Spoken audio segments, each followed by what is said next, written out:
And a good morning as we welcome you to West Central here at Humboldt here for day two of the Renner Dakota Classic. John Winkler alongside Greg Dean as it's a doubleheader for Post State.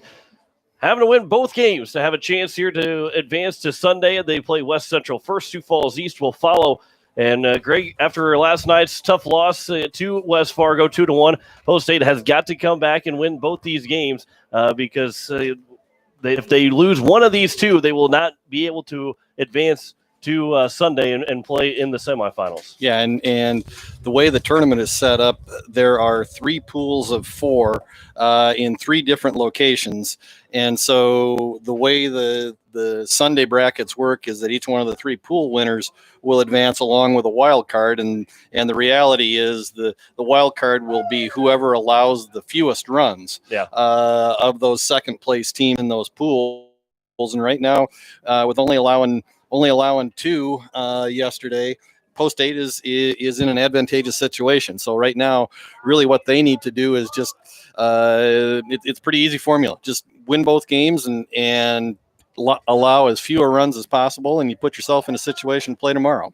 Yeah, because you look at those teams that all lost yesterday at that number one spot here for Post State. They allowed the fewest runs in their loss. Everybody else allowed at least 3 runs in a loss. So for Post State, that helps them out. But a win yesterday would have been even better because then they could have came in here, won both games today, and then had no doubt that they're going to be playing on Sunday, or at least give them a little bit of room for air to go 2-1 here in this on this.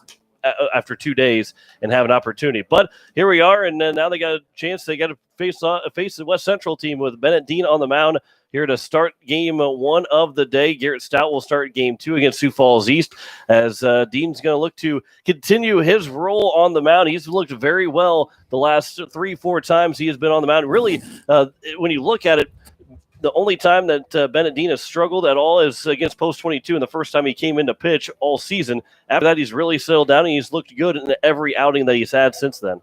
Yeah, and what he's done is he's been able to pound the strike zone and just be generally consistent, and he's probably not going to overpower most hitters. He's going to sit around 80 miles an hour with his fastball, but he what he's done is he's developed a fair amount of confidence in his changeup, and he's the curveball, which is his third pitch right now, is a little bit of a work in progress, but that seems to be coming along, and I know he is developing more and more confidence with that every time he's on the mound.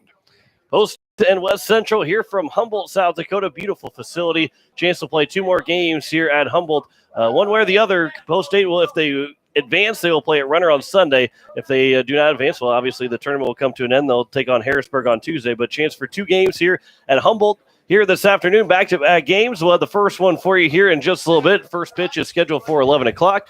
We'll step aside for 3 minutes. Come back with more of the pre-show. You're listening to Post State Baseball on today's KCCR and today's KCCR.com.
As we welcome you back here to Humboldt as we get set for game one of the day for Post State and for West Central. Game one in general. Post State will play the first two games, and if they win both those games, we'll have to kind of wait around a little bit to see if they can advance to the semifinals on Sunday. If they lose one of the two games, their tournament will be done after they finish against Sioux Falls East. John Winkler alongside Greg Dean.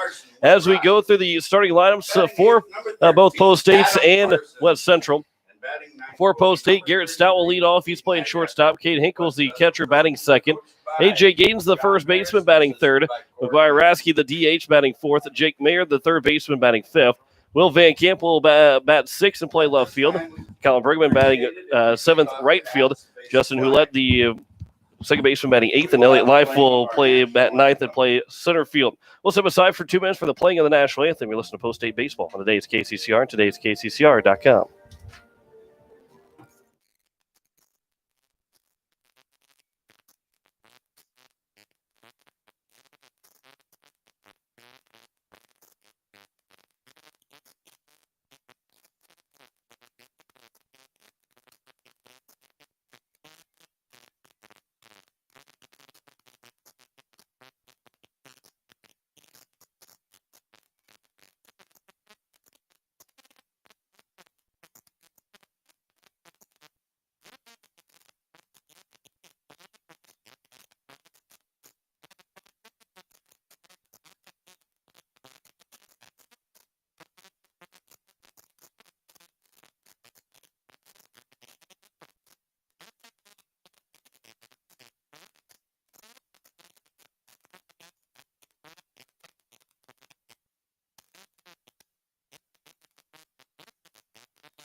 Back here at Humboldt as we get set for game one of the day for Post State. They will play a doubleheader against West Central and then Sioux Falls East here in Humboldt, and then wait to see where they might play on Sunday if they go 2-0 here today.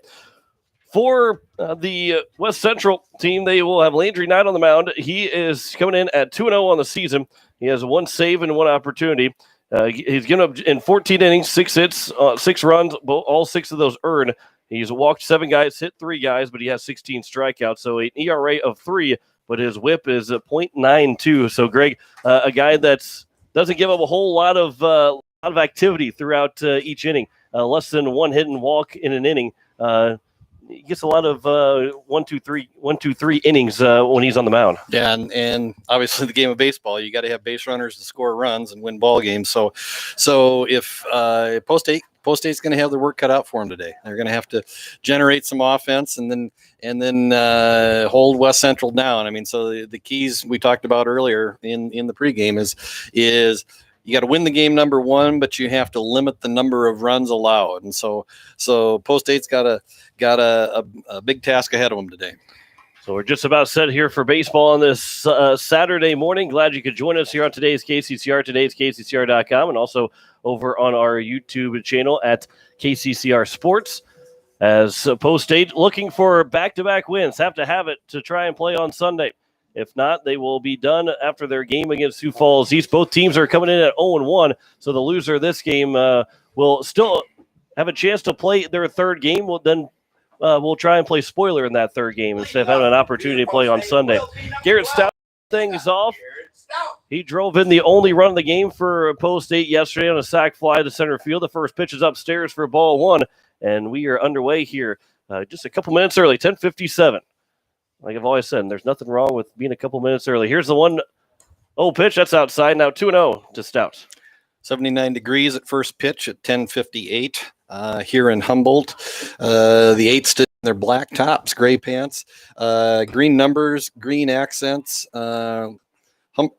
Hartford Humboldt in the blue tops, royal blue tops, white pants, and white and blue caps. There's a ground ball foul down the first base line. Actually, it's fair ball. And it's now Stout is going to round first. He's going to head for second. The throw coming in. He'll slide in with a double. That one looked like it might have bounced foul, but it's a fair ball. And it's a leadoff double for Post State, and Stout's in scoring position for the number 2 hitter in Cade Hinkle.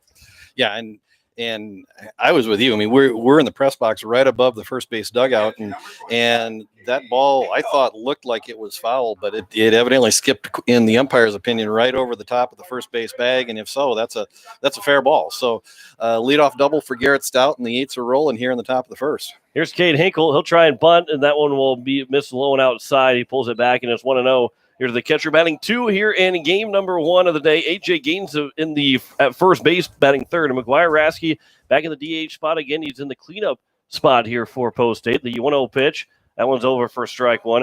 And then it all starts to scramble around to what you're not used to. Jake Mayer is the third baseman batting 5th. Will Van Camp is batting 6th in left field. Colin Bergman batting 7th. Justin Houlette is in second base, and Elliot Life is the center fielder to round out the order. Count is now 2-1 to Cade Hinkle.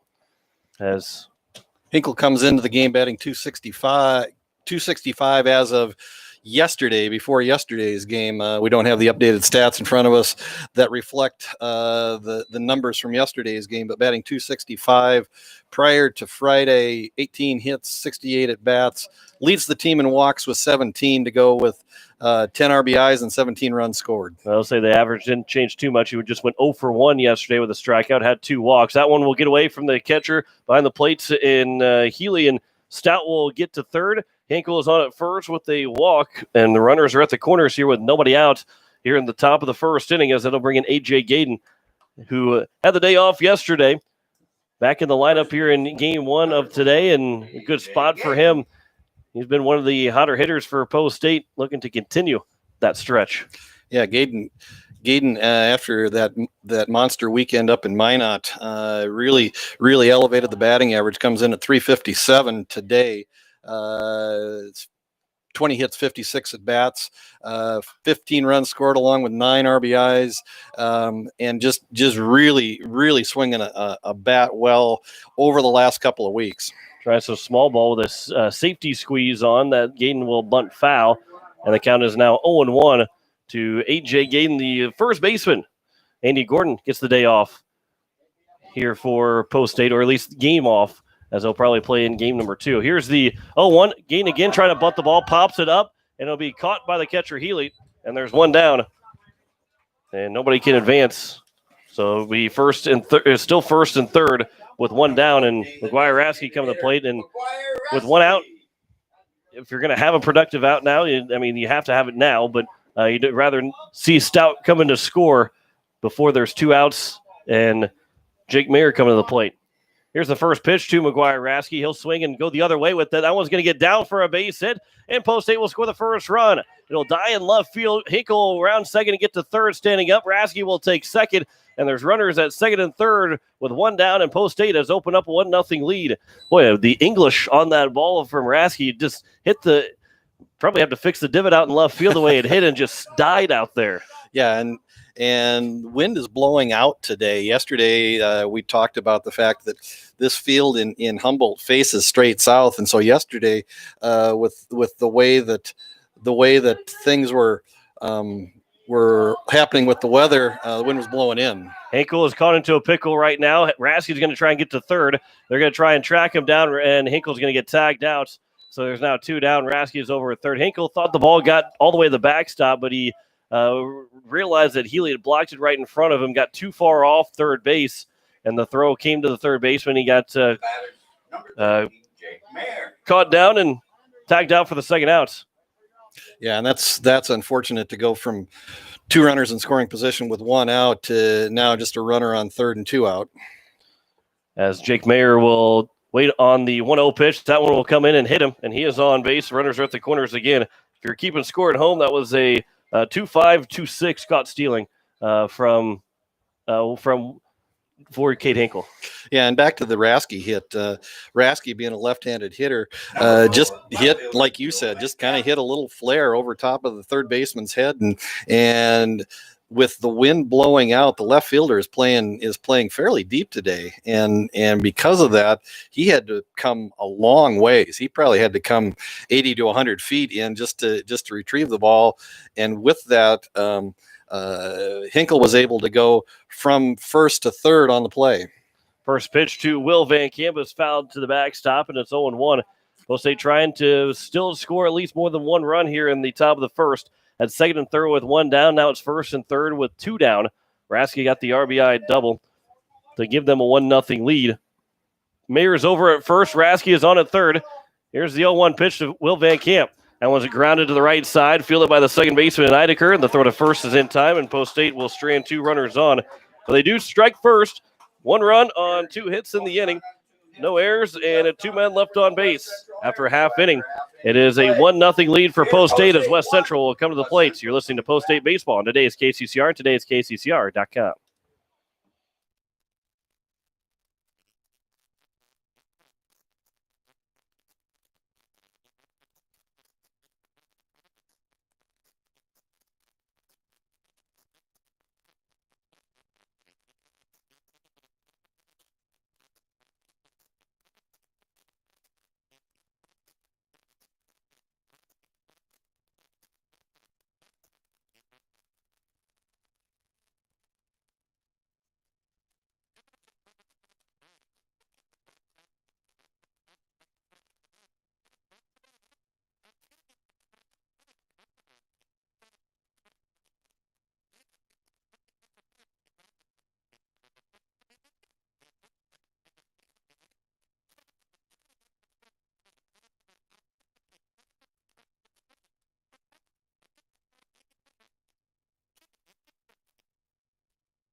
As we welcome you back here to Humboldt, bottom of the first inning, it is going to be the top of the order, obviously, for West Central. Cooper Maris, Lauren Jacobson, Landry Knight. Be followed by Noah Hone, Michael Warrington, Ryan Healy, Carson Whitrock, Adam Parsons, and Caden Eidecker, the lineup for West Central, and they will go against Bennett Dean. It's on the mound looking for a strong performance, just like what Kobe had yesterday through those 6 innings. End up taking the loss in the 2-1 loss, but gave his team a shot to win, and that's what Coach White, Coach Nas are looking for from Dean here is give the team a shot to win, and he's done that every time he's been on the mound. He has done that for Post State. Yeah, Dean comes into the game.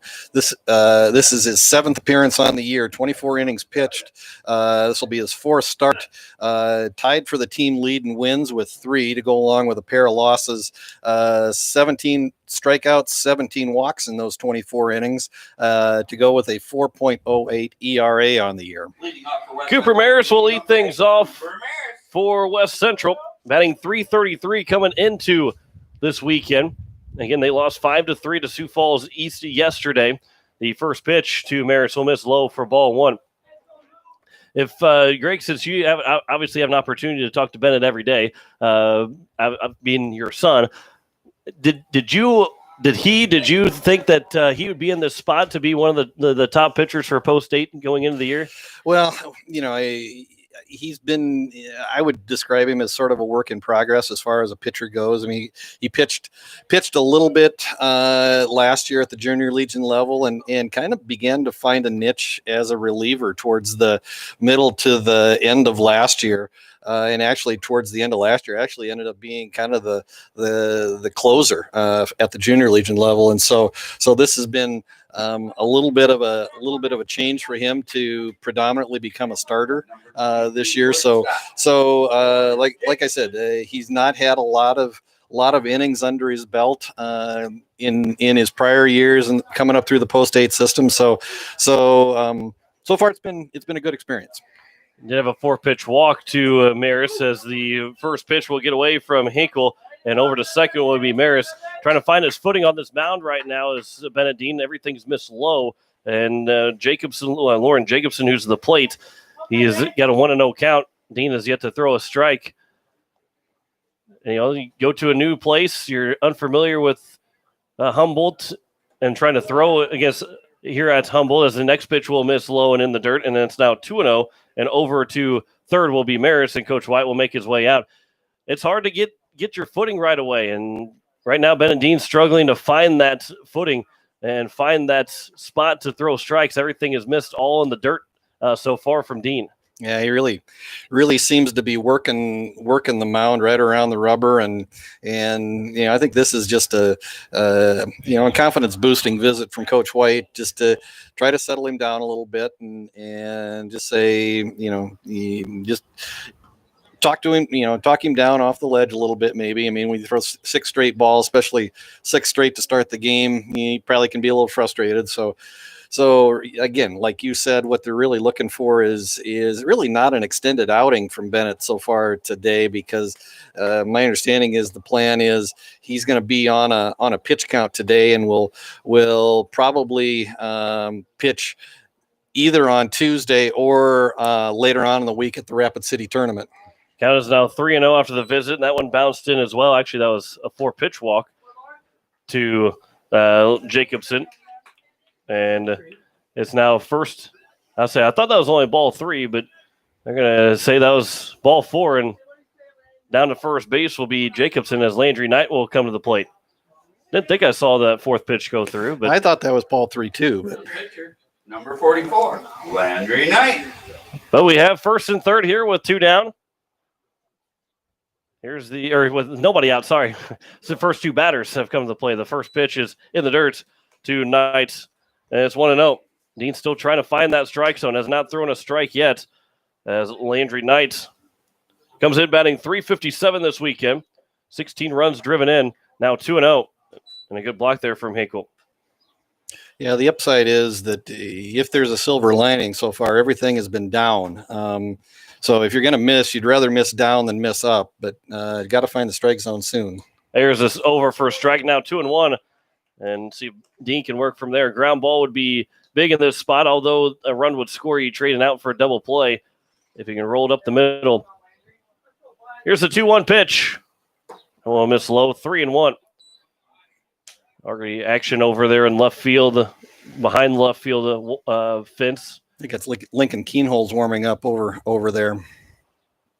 So here comes the 3-1. That one will miss, and it's another walk. 3 straight walks, and the bases are loaded here with nobody out, as that'll bring in Noah Hone for West Central. Batter number 15, center fielder Noah Hone. Hone coming in to this weekend, batting .393, leading the team in batting average. In the cleanup spot, first pitch, that will miss outside, and it's 1-0.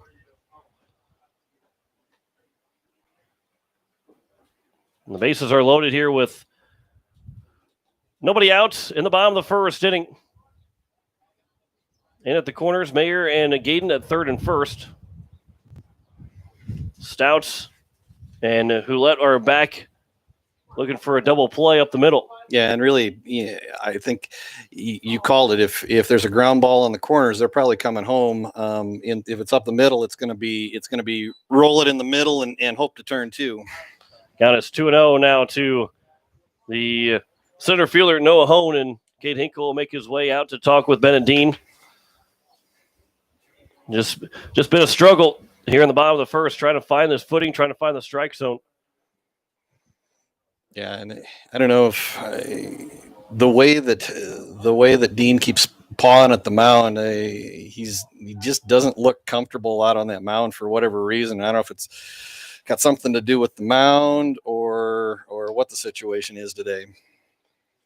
Count is 2-0 to the center fielder and Noah Hone. Dean will come set. Here's the 2-0. That one's fouled back, and it's now 2-1.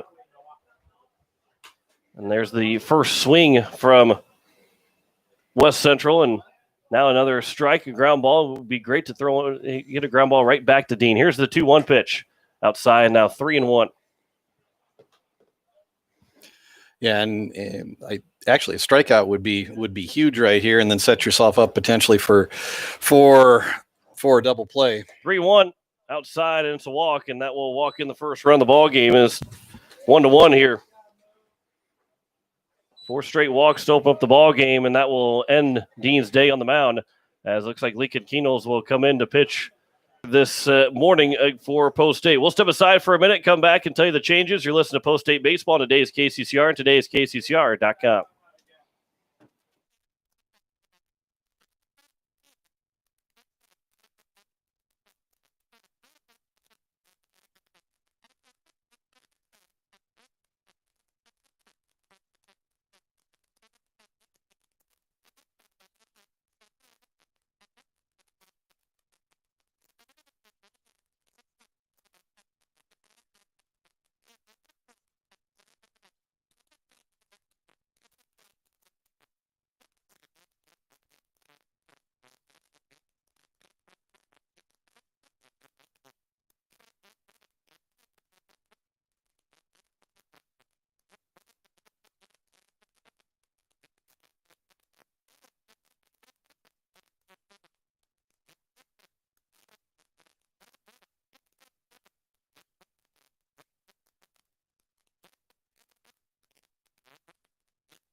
As we welcome you back here to Humboldt, Lincoln Kenols, the new man on the mound, his first chance to throw in the Senior Legion level for Post State. And he's going to work around a bases-loaded jam with nobody out here in the bottom of the first. The game is tied at 1-1. Number 5 hitter and Michael Warrington will be the first man to greet him. And again, the corners are in. Kenols will work from the stretch here, or from the windup here to the first pitch, and that one will bounce in. And it's a 1-0 count to Michael Warrington. So can't close the book yet on Dean, as he's responsible for all 3 runners out there on base. The 1-0 is over for strike 1. The count is now even at 1-1. About 4 walks on in the 4 guys that he faced. Here's the 1-1 pitch, fouled back to the netting, and it's now 1-2. And this would be a big strikeout here for Post State, because then you could get out of this with a ground ball without allowing more than 1 run. Just trying to find Keenholz's Junior Legion numbers on the mound. He's bounced back and forth a little bit this year as he's dual rostered and has played some games with the Junior Legion. He has this would be, he pitched 2 games with the Junior Legion, 13 innings down there, has a 2.69 ERA, 12 strikeouts to go with 4 walks on the year for Lincoln Keenholz down at the Junior Legion level. And he does get a strikeout of Warrington, swings and misses. There's now 1 down, and now a ground ball could get you out of this inning, as Ryan Healy will step to the plate. First pitch to him is upstairs for ball 1. So it was an RBI to Noah Hone on the walk, which for Hone is his 9th run driven in. Here's the 1-0. That one's fouled back, and it's now 1-1. For Ryan Healy, he comes in batting .244. He scored 14 times, 8 runs driven in. Just 3 extra base hits in his 10 hits that he's had coming into the weekend. Here's the 1-1. Curveball that will drop in for a strike, and it's now 1-2. And Keno's looking for maybe back-to-back strikeouts. Here in the bottom of the first inning, bases are loaded with 1 down. Scores 1-1. Here's the 1-2 pitch. Swing and a miss, and back-to-back strikeouts for Kenols of Warrington and Healy. And now it'll be up to Carson Winrock to try and drive in the go-ahead run here in the bottom of the first. Yeah, and a nice appearance so far from Lincoln Keenholz. Hopefully he's 1 out away from getting out of a big jam here in the bottom of the first. First pitch is over at the letters for strike 1, and it's 0-1 to the left fielder in Carson Whitrock. The 0-1 pitch, that will be low now, 1-1. Whitrock at 185 coming into the weekend.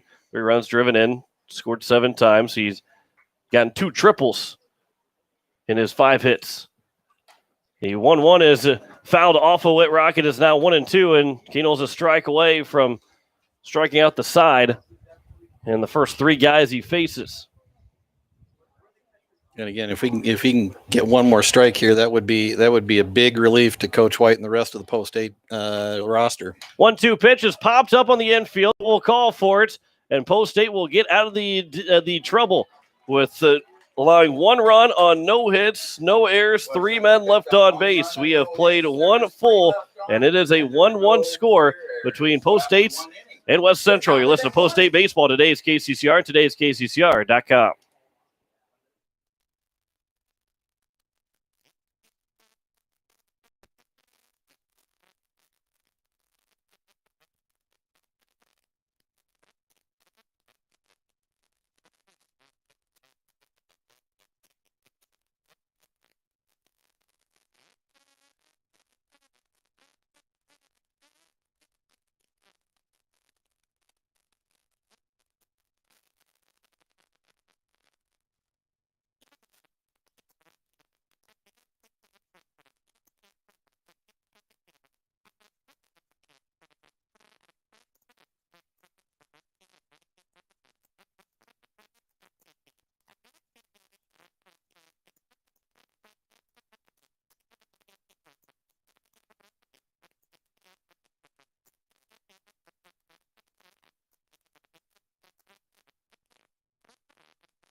Top of the second inning here. Post States and West Central tied up at 1. 7-8-9 for the Eights. Colin Brigman, Justin Hulett, and Elliott Life to be the first 3 hitters here for the Eights as they try and reclaim the lead after that first inning.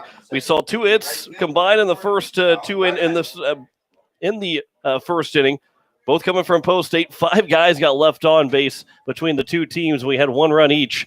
One that's is a little puzzling to the line score if you're not truly paying attention to the ball game, as it is Colin Brigman to lead things off. First chance for him to hit since the Minot tournament. First pitch misses low for ball 1 from Landry Knights. Brigman comes into the year hitting 220, or comes into the game hitting 222, 2 hits and 9 at bats. This is his 7th appearance on the year. RBI, 3 runs scored to go with 3 walks on the year. Count is 2-0 to Brigman. Justin Hulett on deck. Elliott Life will follow him. Here's the 2-0 from Knight to Brigman. That one will be over at the knees now, 2-1. First chance for Brigman. He DH'd a couple times in Minot, but will out in right field here in the first game of the day for Post State. Here's the 2-1 pitch. That one will hit Brigman, and they're going to keep him here. And the count's going to be 3-1, saying he leaned into it. Whoa, I don't know about that. I mean, he moved. He moved. I mean, looked like he turned with the pitch. Yeah. Maybe they thought maybe he turned it down with the pitch, and the count is now 3-1. Well, I don't know. That's a tough call. Yeah. I've seen batters move less than that and still get their base. As the 3-1 is grounded back to the pitcher in Knights, and he will make the play, and the leadoff man is retired here in the top of the second. We don't get to make the calls up here. That's right.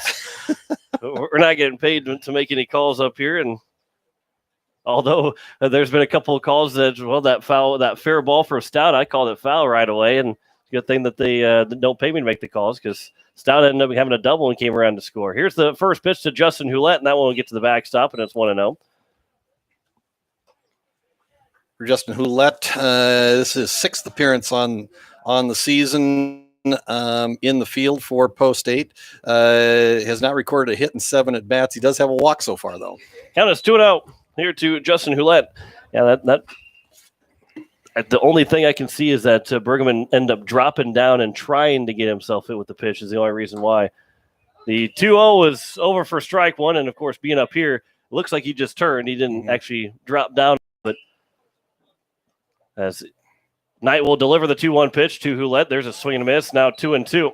And it's a judgment call on the umpire's part. I mean, so you can't fault him for what he saw. I mean, every call that an umpire makes is a judgment call. Right. Here's the 2-2 pitch.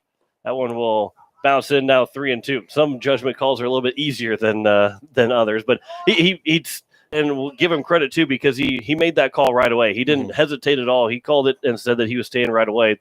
3-2 is upstairs, and there's a 1-out walk to Justin Hulett, and that'll bring up Elliott Life, the number 9 hitter in the order. Garrett Stout will be on deck with 1 down, and here in the top of the second.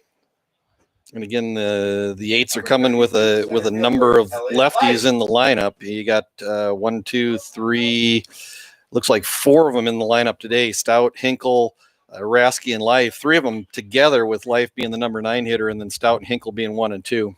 First pitch to Elliott Life is over for strike one, and it's 0-1 to the center fielder here in this ball game for Post State. Chance for him to get back to the field.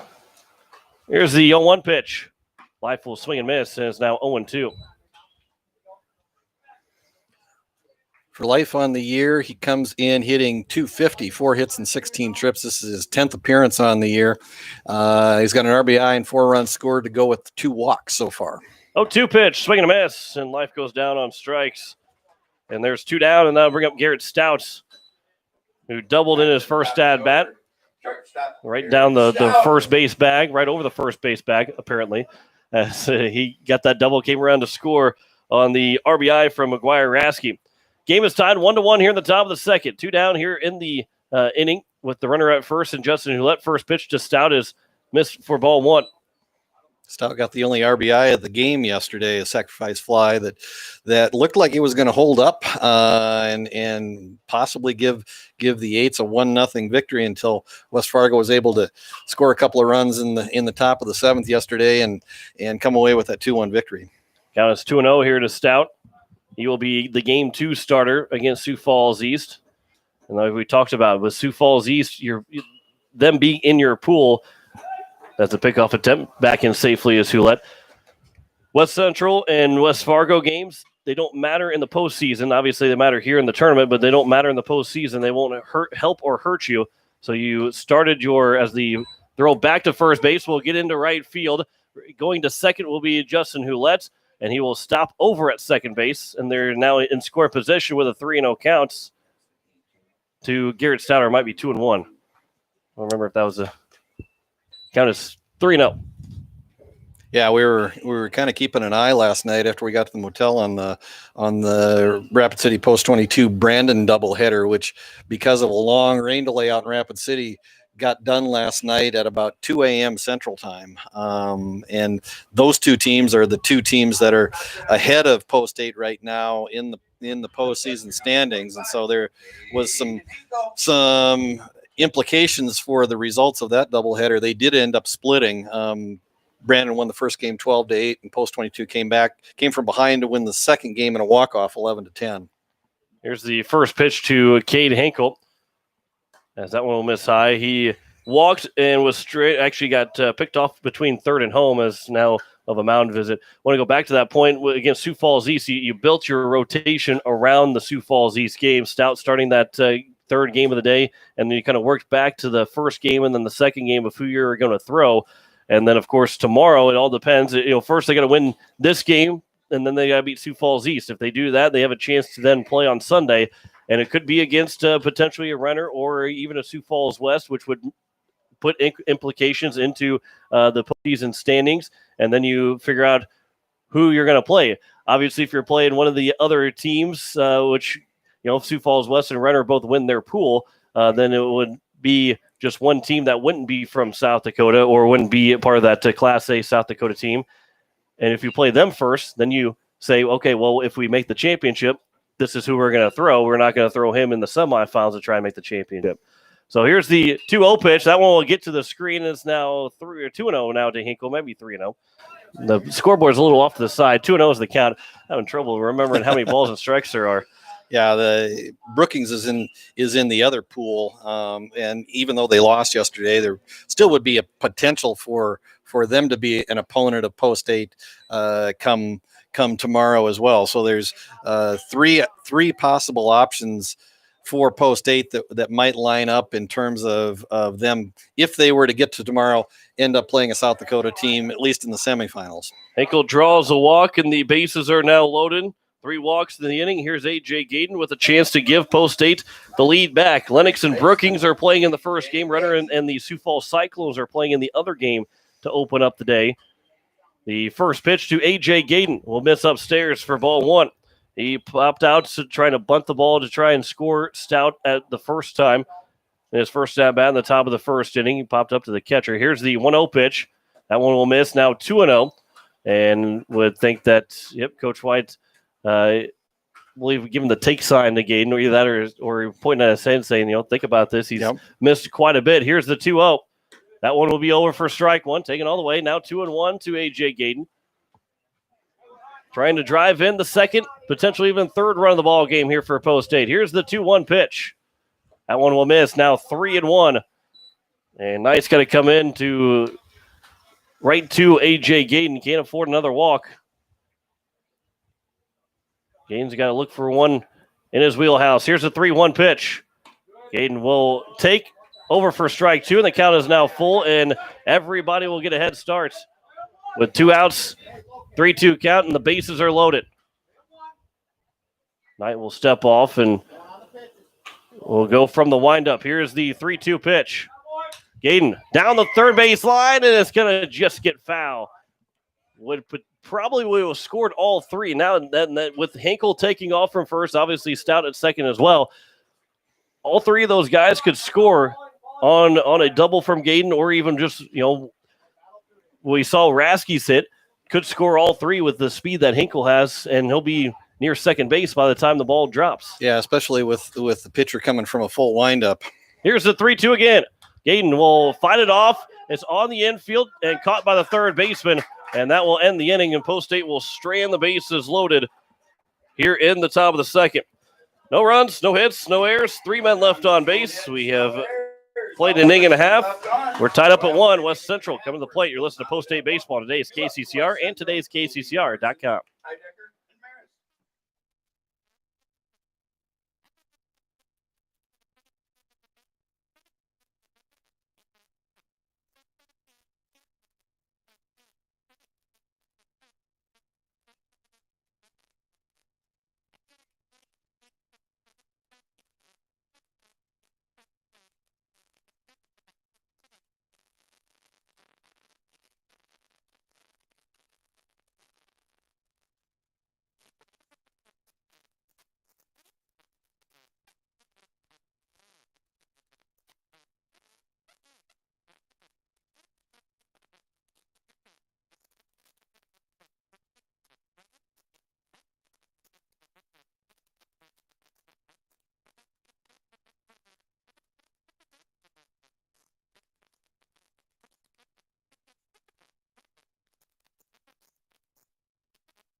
As we welcome you back here to Humboldt, as West Central comes to the plates in a 1-1 tie here in the bottom of the second. It is 8-9-1.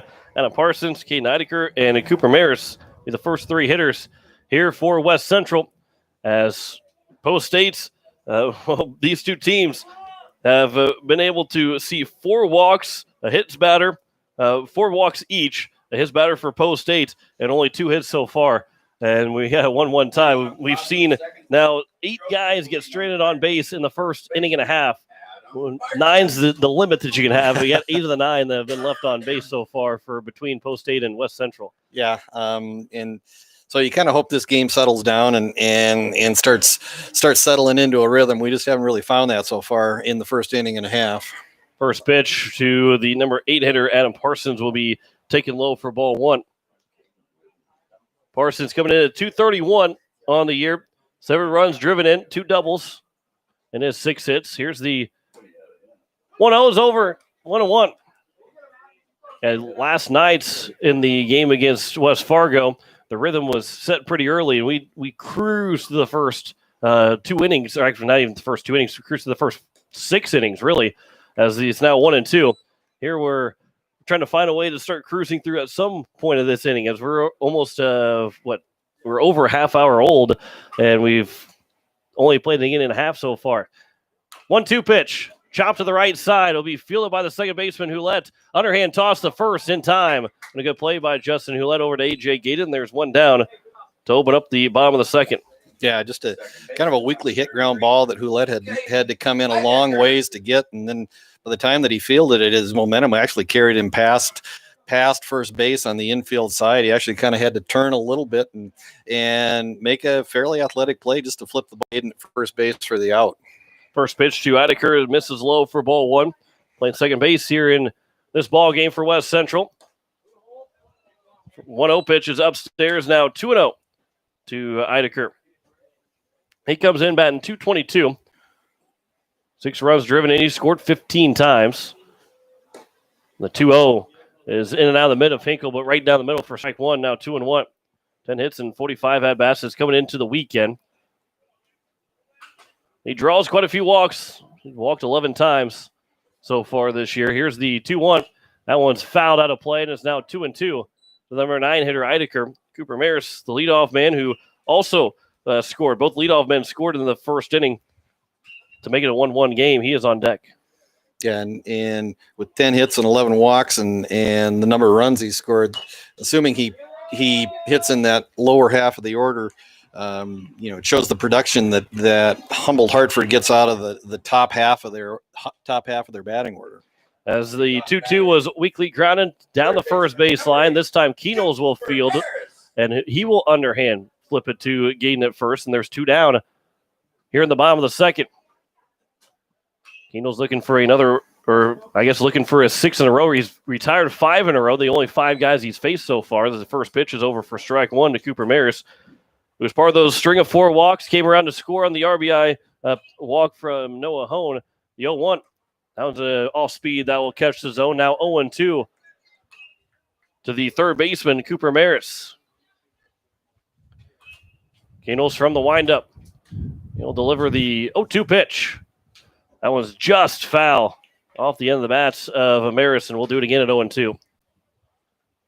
And so far, Keenholz looks really comfortable out on the mound and has been very efficient through the first inning and 2/3. Right at 24 pitches, 18 for strikes.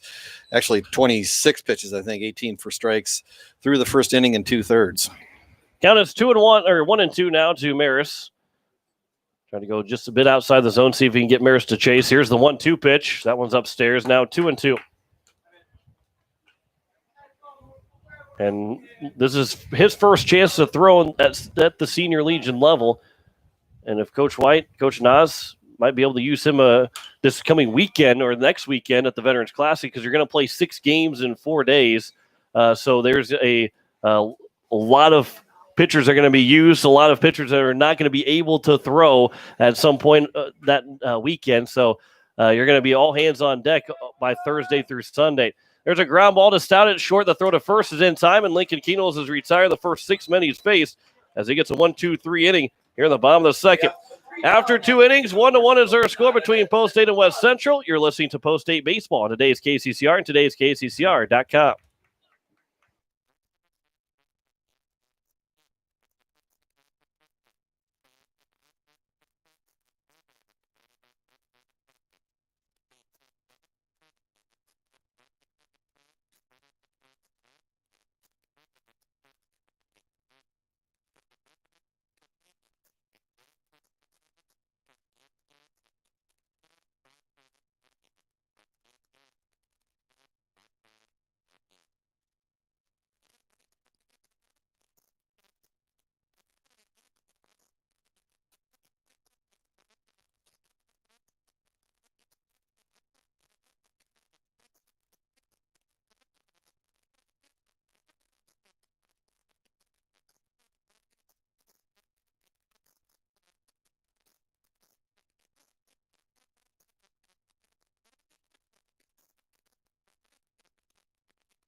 Top of the third inning here for Post State, says they'll have a 4, 5, and 6. McGuire Rasky, Jake Mayer, and Will Van Camp to lead things off. If anybody reaches base, it'll go back to Colin Bergman.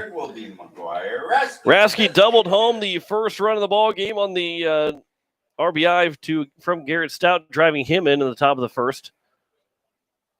Here's the first pitch to McGuire Rasky. That one will be over for ball 1. If that was a text to talk, that would have been very confusing to try and hear. I'm trying to spit my words out. Here's the 1-0 pitch. That one will be on the outside edge. Now 1-1 to McGuire Rasky.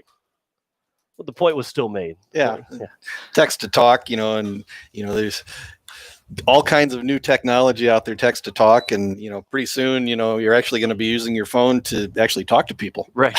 Right. Yeah, you can't actually have a face-to-face conversation with anybody anymore. Here's the 1-2 pitch to McGuire Rasky. He'll foul it. Oh, he actually got a piece of it. It stayed in play. I thought it may have went off of Rasky, and now they're going to call a foul ball. So it did go off Rasky, and it will be still a 1-2 count. Yeah, and that's a tough call for the home plate umpire to make. We talked about all the judgment calls that umpires have to make, and Rasky coming out of the left-hand batter's box, you could just kind of tell that he was. It looked up here like he didn't come out of the box clean, and actually the field umpire made the call as he was standing down the first baseline. 1-2 pitch. He'll ground it to the first baseman, fielded by Parsons. He'll step on the bag himself. And there's one down. The leadoff man is retired here in the top of the third inning. And that'll bring up Jake Mayer, the third baseman, who got hit by a pitch in his first plate appearance. Him and Bergman both got hit by a pitch, but Bergman was told to stay at the plate and ended up grounding back to the pitcher. Mayer playing third base here in game one. The first pitch to Mayer, swing and a miss. And it's 0-1 here to the third baseman. Landry Knight will deliver the 0-1 pitch from the windup. There's a swing and a miss. Almost same location, and Mayer's been underneath the ball in both of his swings. Yeah, Mayer, another one who battled a little injury problem early on, rejoined the team in mid-June. Primarily has been used as a pitcher so far. This is only his fourth appearance in the field so far this year. 0 for 3 on the year at the plate. Count is 1-2 to Mayer. The 1-2 from Knight. That will miss inside. Now 2-2. Mayer's close to getting hit for the second time. Wind picking up here at Humboldt. Here's the 2-2 pitch. Mayer will foul it back. He'll remain at 2-2. Mayer in his third year at the varsity level came up as a freshman, and has been up at the varsity level ever since then for the rising senior. Here's the 2-2 pitch. Mayer again will foul it back and will stay alive for another pitch. Will Van Camp is on deck. Top of the third inning. 1-1 is our score. Post State with 2 hits. West Central with no hits so far. Here's the 2-2. Swing and a miss. And Mayer finally goes down on strikes as Knight wins the battle. And there's now 2 down here in the top of the third. And that'll bring up Will Van Camp. Left fielder, number 4, Will Van Camp. You think going into game 2, this is a lineup for Post State that you're not too familiar with in terms of you haven't seen this combination like you've seen a lot of other combinations in terms of who those stars are. Andrew Coverdale is not here, so somebody will be playing second in that second game for sure, other than Coverdale, as that one will bounce and now 2-0 here to Will Van Camp. Yeah, we talked about the fact that Andrew Coverdale, who leads the team or is near the top of most offensive categories for Post State, is actually at his air guard drill this weekend. Joined sworn into the guards last fall and does his guard drills. He'll be leaving later on in August for basic training. So Post State very fortunate to have Andrew around most of the summer, albeit the fact that he does have these weekend commitments a couple of times during the year. As Will Van Camp was hit by a pitch, so he is on first with 2 down as Colin Bergman will swing and miss at the first offering from Knight. He grounded back to the pitcher in his first at-bat. As Knight will come set from the stretch, here's the 0-1. That one will be over into the strike zone, now 0-2. And Bergman will have to battle down 0-2 in the count. Knight's pitch count has been driven up with those 2 hit batters and the 4 walks. He's up past the 60 pitch count and is not out of the third inning yet. So if he's going to have an extended outing, he's got to have a quick inning or 2 coming here later in the game. The 1-2 to Bergman will be a swing and a miss, and he goes down on strikes. Second strikeout of the inning for Landry Knight, and that will end the inning, his third of the ball game. No runs, no hits, no errors, and 1 man left on base. 2.5 has gone by. 1-1 is the score. You're listening to Post State Baseball. Today's KCCR and today's KCCR.com.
As we welcome you back for the bottom of the third inning, Stop. West Central will have Lauren Jacobson, Landry Knight, and Noah Hone, 2, 3, and 4.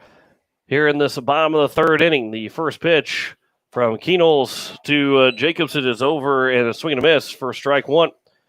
Jacobson walked in his first plate appearance, ended up being stranded at third. Here's the 0-1 pitch. Swing and a miss, now 0-2. Thinking Keenholz into his third inning. He's the first 6 men he's faced in that first and second inning. Here is the 0-2. There's a ground ball left side, fielded by Stout at short. The throw to first, and there's one down. The leadoff man is retired again here in the bottom of the third. Yeah, Keenholz has been very efficient through the first 2 1/3 innings. Just at 32 pitches, 24 for strikes through those first 2 1/3. So if he can continue this role on the mound, he certainly is setting post 8 up for setting themselves up for the potential to possibly come out with a victory in this game. First pitch is fouled back by Landry Knight, and it's 0-1. There's a dog in the third base dugout for post 8. Oh, yeah. Don't see that very often. Can't tell who is talking to Coach White over there, but he's a nice little friendly guy over at as it's now 0-2. He sees that Coach Nas got picked up that foul ball. He's wanting to play some fetch. Count is 0-2. Nas is going to go pet him. He's a little shy. The 0-2 pitch just upstairs, not 1-2. Knight fouled the first pitch back, and that dog over there, he got real excited when he heard that the ball hit the bat. He's ready to go take off. Here's the 1-2 pitch. That one is fouled back, and it will remain at 1-2. Yeah, we've talked about we've talked about how every time you go to the ballpark you see something new. I'm not sure I've seen a dog in the dugout before either. Here's the 1-2 pitch. There's a swing and a miss. So go off the umpire. Hinkle will field the throw to first, and it's going to go off the batter, and they're going to call him out. They're going to say he has to run the foul line. He went into the fair territory, and so he's going to be ruled out. And there's now 2 down. Yeah, and again, judgment call, but I think it's the right call for because they say he has to run into foul ground, and Hinkle actually the ball bounded away kind of to his left, and so his throw actually came from almost the right hand batter's box, and so he actually threw into fair ground, and even though the ball hit the runner on the throw. The home plate umpire immediately called him out, threw up his hands and said there was interference on the play. So there's 2 down, and that'll bring in Noah Hone here with 2 away in the bottom of the third inning. First pitch to him is over for strike one. Get the explanation to both coaches for West Central, and back to baseball. And that dog still mind his own business over the third base dugout. The count is now 0-2. I will say that Coach Nas threw the ball back to Hinkle, and that dog was really excited. He thought that he was about ready to go after it. He was ready for it. Yeah, he's real attentive. He's eyeing that ball every time it leaves the pitcher's hand and hits the catcher's put, and then back again. He's raring to go. He's ready for some exercise today. Count is 1-2 here to Noah Hone. And never would have thought that we'd wake up here this morning and start talking about a dog in the dugout during a baseball game. But here we are. 1-2 pitch. That one's outside now, 2-2. Well, we wove in a couple of Harry Carey imitations yesterday. Right. You never know what you're going to get with this broadcast. As Forrest Gump once said, life's like a box of chocolates. 2-2 is popped up on the right side. And the right fielder, Colin Brigham, will make the catch, and it's a 1-2-3 inning for Lincoln Keenholz again, and everybody says, thank goodness. You can stop talking about that dog. After 3 complete, it's a 1-1 score between Post 8 and West Central. You're listening to Post 8 Baseball, and today it's KCCR, and today is KCCR.com.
Top of the fourth inning, Post State and West Central tied at 1 apiece as you're listening to Post State and Airbud's movie of Post State. As Sean Lewis sent a Facebook message over to me and said it's like he's listening to a baseball episode of Airbud. And the dog has since left the third base dugout. I think he's out of sight now. So unfortunately, that show only lasted about 5 minutes. Well, maybe the dog's going to get a uniform. We might see him in the field possibly. Is he on the roster? He might. Coach White, that might have been what the conversation was with Coach White. Put him on the roster. That way he can grab a bat, try and hit. Here's the first pitch to Justin Houlette's. First pitch is over for a strike one. He walked and was stranded at third base back in the second inning. Here's the 0-1 from Knight to Houlette. That one will miss low now, 1-1. Well, that would be interesting, wouldn't it? Airbud on the roster? Airbud on the roster. Here's the 1-1 pitch. There's a swing and a miss, now 1-2. I joked with Coach Nas a couple of times, and Coach White to put me as an assistant coach on the lineup card. He said he laughed a couple of times and said, no, I might do it one day, just to see, just for the heck of it. It's not like I'm going to be able to coach from up here anyway. It counts out 3-1 to Justin Houlette, or 2-2, excuse me. Knight will deliver the 2-2. Houlette will float it into shallow center field. That's down for a base hit. Third hit of the ball game for Post State, and the leadoff man is aboard for the second time in 4 innings. Here for the Eights, and with Elliott Life, the number 9 hitter, coming up to the plate, and it will then go back to Garrett Stout, the top of the order. Center fielder number 30. Yeah, and good opportunity here for the Eights with the leadoff man aboard. We'll see what Coach White wants to do here with Elliott Life at the number 9 hitter before he gets around to top of the order and Garrett Stout. Life tried to bunt the ball, and it'll go off the mask of the catcher in Healy, and it'll go back to the backstop, and there's an 0-1 count. So Life struck out swinging his first at bat. Stout's been on base twice. And this is a big inning here for Post State to try and reclaim the lead. That one will get to the backstop, and to second will be Justin Houlette, and now he's in scoring position. And now Elliott Life can get a base hit, bring him in. Yeah, runner moved into scoring position without having to give up an out. Now we'll see if he turns Life loose or if Life squares to bunt and possibly get Houlette over to third on a sacrifice and set up Houlette just 90 feet away if Life can execute or possibly get him over there in some other fashion. Count is 2-1. Life was trying to bunt, but he did pull it back. And now a pickoff attempt and no throw from the pitcher in the Knight. Back in safely is Justin Houlette. Again, Life is trying to bunt Houlette over to third base. And new signs will come from Coach Brian White. Coming set is Knight. Light will swing away. That one is a pitch out of the zone. And the count is now 3-1. To the center fielder and Elliott Life. On deck is Garrett Stout. Knight from the stretch, 3-1. That one's over. Catches the zone, now 3-2. And Post State here for Elliott Life, the number 9 hitter. Trying to find a way on base. Here's a 3-2. That one will miss, and it's a walk to Life. First time he's been on base, and it's back to the top of the order with first and second and nobody out. And this is Post State's best chance here as we hit the middle innings to reclaim the lead with the top of the order up and runners at first and second. Yeah, Stout comes into the weekend hitting .418, leads the team in most offensive categories. That one's a caught by the second baseman, throw back to first and in safely as Life as the second baseman, Eidecker, made a great catch and had a chance maybe at second. Better shot at maybe getting Life, although he had a good shot at getting Life at first, but better chance at maybe a second getting Houlette doubled off, but there's now one down. Yeah, Elliott Life, just a nice play by Eidecker, just a snow cone kind of catch. I mean, you saw the ball on the top of his glove when he was able to snag that line drive, and like you said, I mean, he could have gone either to second or to first to possibly end up with a double play, and chose to go to first, and Elliott Life used all 5 foot 8 inches of him to get back into first base safely. Here's the 0-1 to Hinkle. That one will get to the backstop, and both runners will move up 90 feet, and now both in scoring position here with 1 out. Cade Hinkle, he's walked twice so far. On deck is A.J. Gaden for Post State. The count is 1-1 here to Hinkle. Couple of big at-bats right here for Hinkle and Gaden. Hopefully you get a chance to have one of them drive in a couple of runs and give Post State the lead here in the top of the 4th. Count is 2-1 here to Hinkle. That missed high and outside. Knight from the windup, the 2-1. That one will also miss. Now 3-1. And Hinkle could be walked for the 3rd time in the ball game, which would be the 5th time this weekend already in 2 games. So he's been walked. 3-1 pitch. Hinkle instead will sky it out towards left center field. Moving over is both the left fielder and the center fielder, and that one will go off the fence. And both runners are going to come around to score on a 2 RBI double from Cade Hinkle. And Post State has got a 3-1 lead, and Hinkle just missed his first home run of the year by a matter of inches. Yeah, and he hit that well. And when it first went up, I thought it was going to be kind of a routine fly ball out into medium deep left center field, but that ball just kept carrying and actually hit just about 2 feet below the top of the fence out in left center field. A.J. Gaden will foul the first pitch back to the screen. 0-1. He's 0 for 2. He tried to bunt in a safety squeeze. Was caught by the catcher. Then he also hit a one off the hands that the third baseman caught to end the top of the 2nd. Hinkle is over at 3rd. He's going to try and steal, and he was picked off. And Coach White is looking for a balk call. Hinkle is picked off as Hinkle's going to walk his way back to 3rd base. Coach White's arguing for that balk. Knight picked up his foot, went over to 2nd, and then threw it over to 3rd. I don't think he's going to win the argument because when he turned, you don't have to throw the ball to 2nd on a pickoff attempt as it is. So he's able to then just get off the mound and then throw, and he threw it over to 3rd.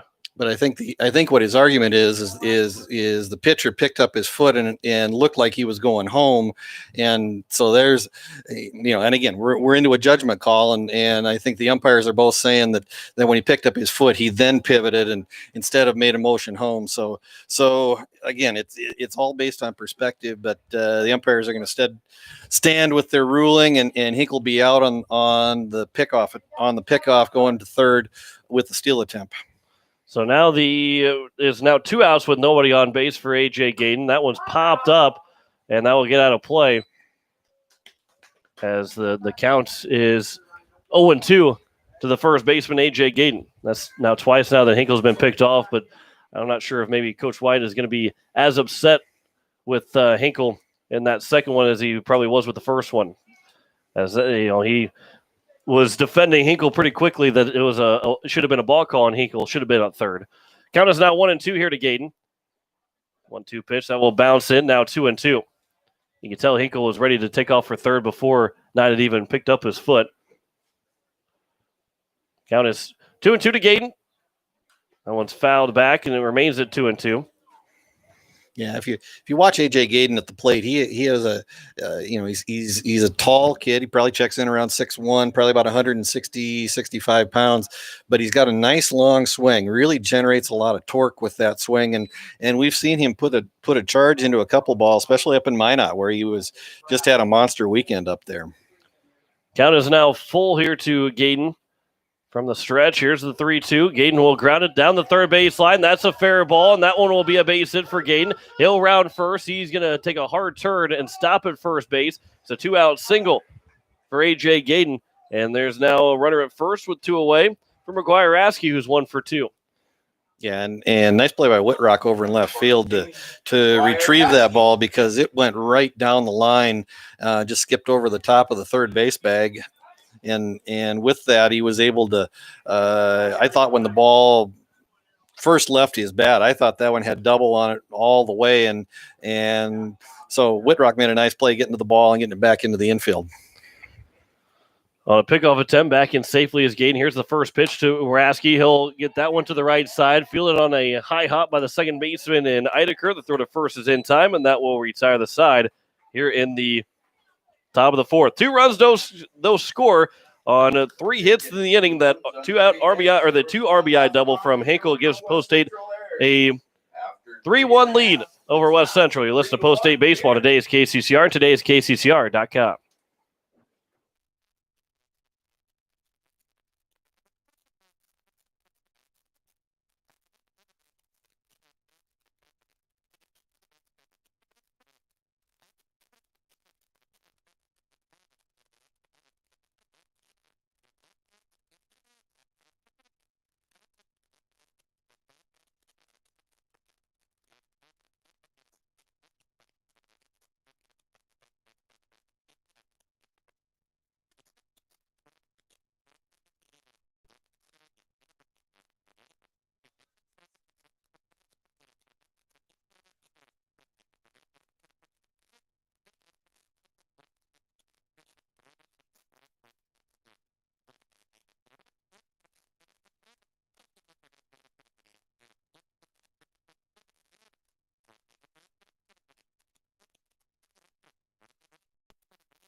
Elliott Life is now on the mound for Post State as Lincoln Keno's through 3 perfect innings for Post State. Kobe Carr moves into the ball game to center field. He takes over in McGuire Rasky's spot in the order. And Life, as the DH is now gone for the rest of the game, Life will look to keep this score at 3-1 with Post State leading as he'll deal with 5, 6, and 7. Micah Warrington, Ryan Healy, and Carson Whitrock. As the left-hander will deliver the first pitch, and that will miss low for ball 1. Elliott Life, this will be his 4th appearance on the mound this year for Post State, 5 2/3 innings, 1 start on the year. He does not have a record, but does have a save on the year. 9 walks, 8 strikeouts on the year, and those 5 2/3 innings to go with his 3.71 ERA. Count is 2-0 to Warrington. There is a fly ball out towards the left field. Moving over as Will Van Camp dives, and he can't make the catch. Kobe Carr will pick it up out in the left center field, and it's a leadoff double for West Central and Micah Warrington. And that'll bring up Ryan Healy with a runner in score position. Well, that was a full-out dive from Will Van Camp. I thought he was going to be able to make that catch. First, I didn't think there was any way that he was going to make it close, and then he thought maybe he was going to end up making the catch. Yeah, and again, I think this is a day where the ball is carrying pretty well, and Will Van Camp made a nice effort on the play. Here's a pop-up on the right side. A.J. Gayden in foul territory will make the catch, and there's one down here in the bottom of the 4th inning. Yeah, and really what you're looking for right now out of Elliott Life is really hoping for him to get through these last 3 innings, protect this 3-1 lead for the Eights, and see if they can come out of here with a victory and possibly allow him to get his 2nd save of the year. First pitch to Carson Whitrock is over for strike 1. So my dad just texted me, and he said he's been watching it on the YouTube feed, and it took a little bit longer. But what Coach White was saying, and what my dad saw, which it's kind of surprising with the division that he has. I'm just kidding, Dad. As a swing and a miss now 0-2. But you are such a true son. But what Coach White's beef was with it is that the pitcher in night, his foot never left the rubber. His back foot never left the rubber, and he threw it over to third. So which is throwing to an empty base, which is the reason why Coach White was saying that was a balk, is that his foot never left the rubber, yep. And that was what his problem, or what his argument was. Yeah, the pitch to inside will be to Whitrock as the count is now 2-2. So I appreciate my dad sending that in and picking that up on the YouTube feed. 2-2. There's a fly ball out towards left field. Will Van Camp still going back. He'll turn, and it's going to get out of here for a home run. And it's a 2-run homer that ties the ball game up at 3 from Carson Whitrock. And just like that, Post State's lead is vanished again. Yeah, and again, the wind is blowing out today, and so it's a day where the ball will carry. If you get it up and let it fly a little bit, it's got the potential to do some damage. And the fly ball from Whitrock, again, didn't look like it was hit all that well, but it just got up and kept carrying, and pretty soon it's 360 feet away and over the left field fence. That's just the second home run of the year for West Central, first of the year for Whitrock. As the first pitch to Adam Parsons is over for strike one. He grounded out to the second baseman back in the second inning. And that wind blowing out, and the two hits so far for West Central in this ballgame, that was their first two hits of the game in general. In the bottom of the fourth were two hard hit balls that carried past Will Van Camp. Even Cade Hinkle's double almost got out for a home run. There's a swing and a miss, now 1-2. So Lincoln Keenels, who went those 3 innings with 3 strikeouts, that's the only other thing that he had on the record because he got all 9 men out that he faced. He is no longer in contention for a win as the game is tied up at 3. Here's the 1-2. That one's chopped right at the plate, picked up by Hinkle. Throw to first is in time, and there's now 2 down, and a good comeback at bat for Elliott Life to retire the second man here in the bottom of the fourth. Yeah, and again, you're just looking for Elliott Life to just come back and just recoup after those back-to-back base hits and see if he can retire the side and keep this thing at 3-3 through 4. First pitch misses low for ball 1 to Caden Eidecker. He grounded back to the pitcher in his first at bat, back in the bottom of the second. That one is over for a strike, and it's now 1-1 to the second baseman. Are the West Central Trojan football team. Pierre and West Central will play this year. In Pierre, there's a ground ball. The second baseman, Justin Hulett, will field the throw to first, and that will retire the side here in the bottom of the fourth inning. 2 runs on 2 hits. The 2-run homer for Whitrock has tied the game up at 3. No errors and no one left on base. We have played 4 complete here at Humboldt, and it is a 3-3 ball game. You're listening to Post-State Baseball, and today is KCCR, and today is KCCR.com.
As Jake Mayer leads off for Post-State, it's now a 1-1 count here in the top of the fifth inning.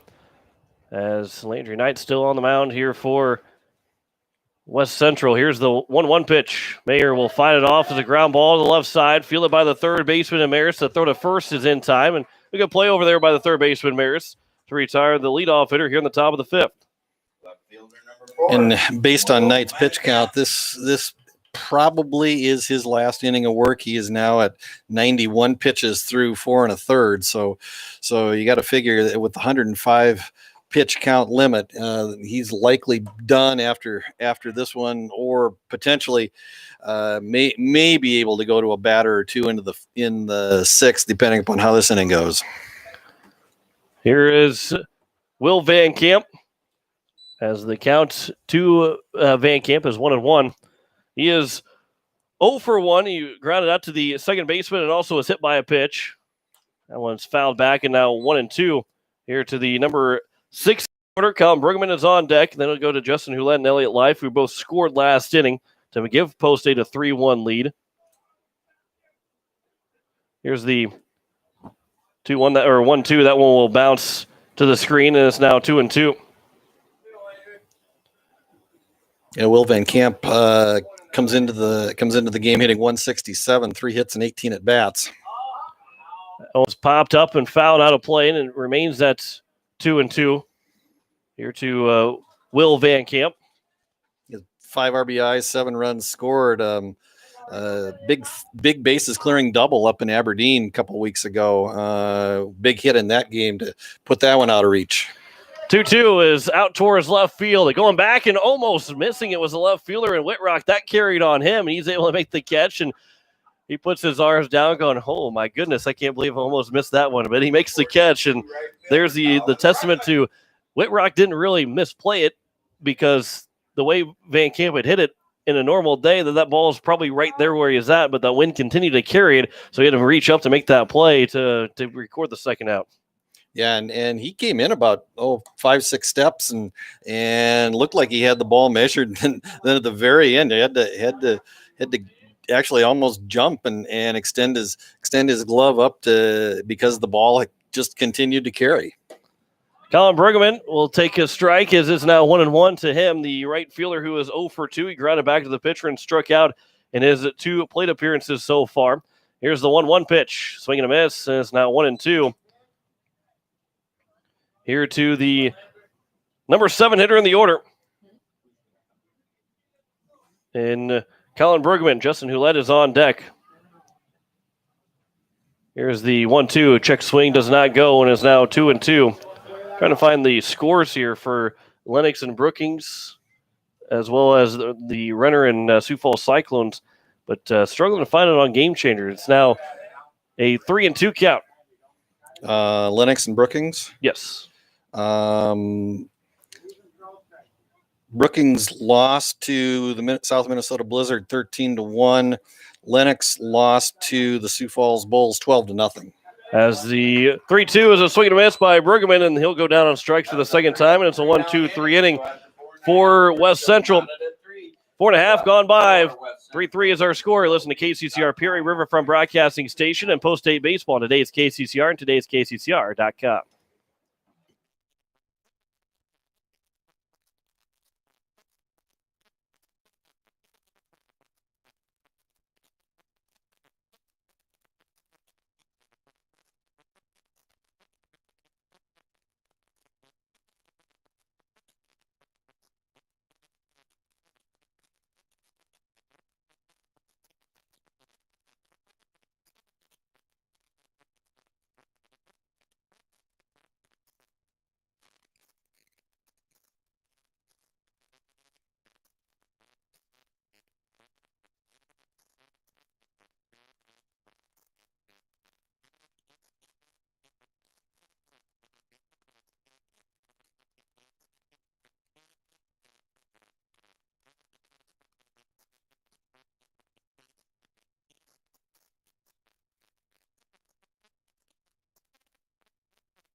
Bottom of the 5th inning here as Post State and West Central tied at 3 apiece.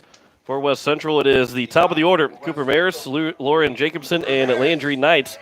Knight with over 100 pitches right now, 101, as Greg said. So it will be potentially just one batter in the top of the 6th if he comes out in the 6th inning. First pitch will hit Maris, and the leadoff man is on with just one pitch here in the bottom of the 5th.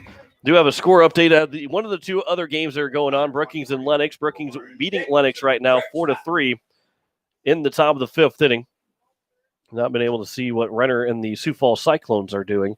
Obviously, those are in the different pools, the Lennox and Renner pool. Here's the first pitch now to Lauren Jacobson. That will miss high and outside. Jacobson is 0 for 1. He walked and then grounded out to the shortstop, and Stout. Both him and Maris were 0 for 1 coming into their at-bats with a ground out of the shortstop. We'll see how Hartford Humboldt wants to play this. And a pickoff attempt going to second. Gayden will throw to second. The tag, and he's safe at second. And Maris is able to steal. Gayden didn't get the throw off in time. And Stout couldn't get the tag down, and it's now a runner at second here with nobody out. Yeah, good speed from Maris, and Gayden just kind of hitched on the throw just a little bit, and it was just enough to allow Maris to slide in safely under the tag. Swing and a miss by Lauren Jacobson. Count is even at 1-1. To the number 2 hitter, shortstop for West Central. Life will come set. Here's the 1-1. That will miss low, now 2-1. So that go-ahead run here for West Central is on at second here in the bottom of the 5th inning. Here's the 2-1. There's a fly ball out in the right field as the catch is going to be made by Bruggeman. No tag from the runner at second. And there's one down here in the bottom of the 5th. bring in the pitcher, Landry Knight. We'll see if he does continue to pitch in that top of the 6th. If he does, we'll see him throw one batter, potentially 2, depending on how quickly. I guess he could still throw all 3 batters if he gets a 4-pitch inning. Here's the first pitch to Knight, is missed for ball 1. We'll have that reliever at least sometime here in the next inning or in the top of the 7th for West Central. The first 1-0 pitch is fouled back, now 1-1. He's 0 for 1. He walked and then struck out back in the 3rd as he hits here in the bottom of the 5th with a runner in scoring position, trying to help himself out to give his team the lead. 1-1. Just a bit outside, now 2-1. And life being a left-hander, really what you're really looking to do, and we've seen this from a couple of the other left-handers on the Pierre pitching staff, is work that outside corner and try if the ump will give you that outside corner, it really makes you effective with either that changeup or that off-speed stuff. He does hit the outside corner, and it's now 2-2 from the stretch. The 2-2 pitch that will bounce in, now 3-2. And a good block there by Hinkle to keep Maris over at second. And we talked about Hinkle's defensive prowess before and just how valuable that is. And Pierre has been lucky over the years and just has really had a string of real solid catchers, real top-notch catchers behind the plate, and just how valuable that is in terms of keeping runners in place, controlling the running game. We talked about, this is Hinkle's 3rd year behind the plate. You had Spencer Seringer, before him. He was back there for 3 years. He's now playing at Northern State. You had Alex Gray before him. A string of very solid catchers for Post 8 through the years. Knight was walked, and it's now 1st and 2nd here with 1 down. First pitch is fouled back by Noah Hone. He is 0 for 1. He walked in the first run of the ball game that tied the one in the bottom of the 1st and then flew out to right field. A ground ball could get life out of this inning and could send it in the 6th, still tied at 3. The 0-1 pitch upstairs, now 1-1. On deck is Michael Warrington, who doubled his last time. He came around to score on the 2-run homer by Carson Whitrock. Life will come set. The left-hander will deal the 1-1 pitch. Swing and a miss, and it's now 1-2.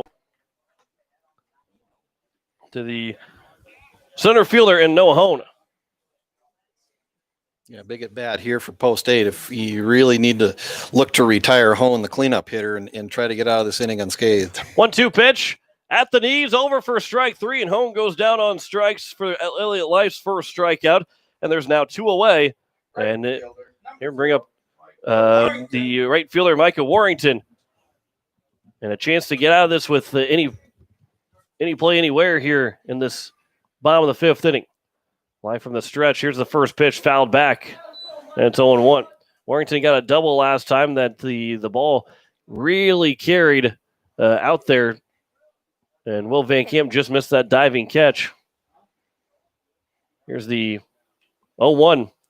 That won't bounce, and a good block there from Hinkle, and it's now 1-1.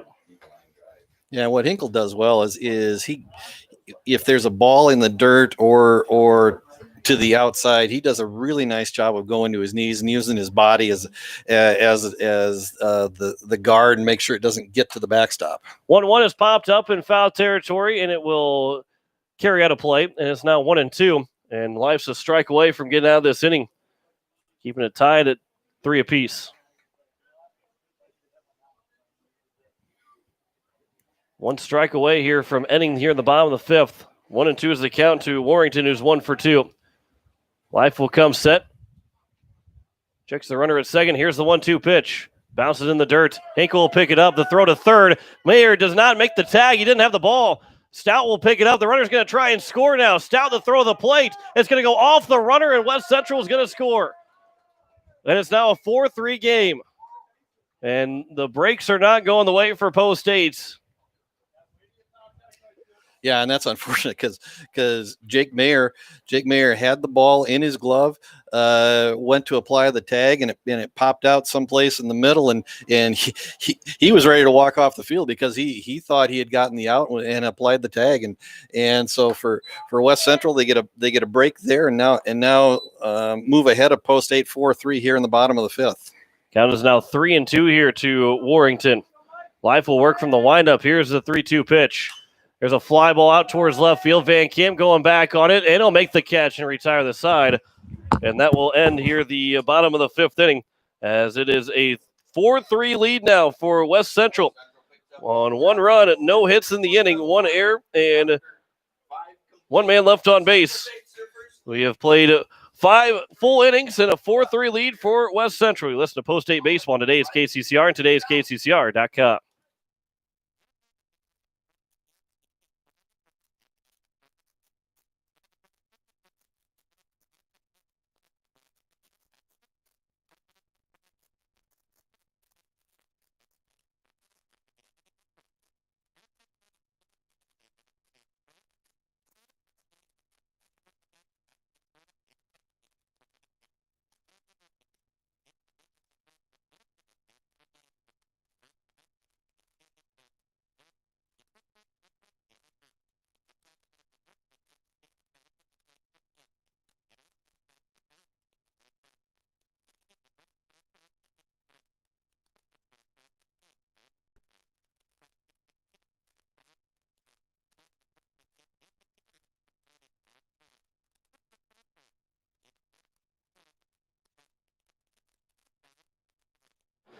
Seth Gabbard is on the mound for West Central, as he will get a chance to pitch here in the top of the sixth inning. Although Post-State, as West Central has a 4-3 lead, so Landry Knight leaves with a chance for a win. He moves to center field for West Central, as due up for Post-State is 8-9-1. Justin Hulett, Elliott Life, and Garrett Stout trying to reclaim or trying to tie the ball game up. Now West Central took their first lead of the ball game in the bottom of the fifth inning. John Wickler alongside Greg Dean here on this Saturday afternoon now. We started here at 11 a.m. and make our way into the lunch hour, and we'll go to the second game after this one with Post-State facing Sioux Falls East. And for Post-State, 8-9-1, have to find a way to try and tie the ball game up. A couple of breaks that have not gone the way for Post-State here in this first game. Here's the first pitch to Justin Hulett, and that's outside for ball one. Yeah, and again, you think about the Hinkle play at third base. If he's not caught stealing over there on the disputed balk call, you get a hit right after that. He comes in and scores. Would have been the fourth run of the day for Post-State, and then that play at third base where Jake Mayer thought he had the ball in his glove, applied the tag, popped out. And so just kind of a, one of those days. Count is now 2-1 here to Hulett. Seth Gabbard, 6.39 ERA in 7 2/3 innings pitched so far. That one will miss inside. Now 3-1 to Hulett. He has given up 13 hits, 10 runs, 7 of those earned, 8 walks, 11 strikeouts, and he has hit one man. And he's appeared now into his sixth game. He has started just one of them, has no record. 3-1 is over now, 3-2. And Hulett's got a battle. He's 1 for 1 so far. Walked in the second. He got a base hit in the fourth. From the windup, here is the 3-2 pitch to Hulett. He'll foul it away, spoil it, and remains at 3-2. Yeah, and they, good battle right there to foul off pitch 3-2 and try to keep yourself alive. Try to see if you can find a way for Hulett to get himself on base. Here's the 3-2 pitch. Inside and taken for strike 3. And Hulett is down on strikes for the first time here in the ball game. And then I'll bring in Elliott Life. He'll try and help himself out after he now has given up the first lead to West Central. Trying to get his team to tie the ball game up here in the top of the sixth. First pitch, swing and a miss. 0-1 to Life, who is 0 for 1 with a strikeout and walked and came around to score. At that point, gave Post-State a 3-1 lead. Trail 4-3 here in the top of the sixth. The 0-1. That one's chopped foul of the plate. And it's quickly 0-2 here to the number 9 hitter. Post-State will play Sioux Falls East next. If they don't come back and win this ball game, it'll be all about trying to play spoiler. The 0-2 is outside, 1-2.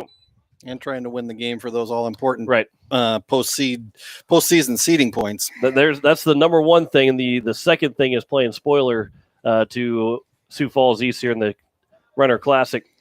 The 1-2 is upstairs now, 2-2.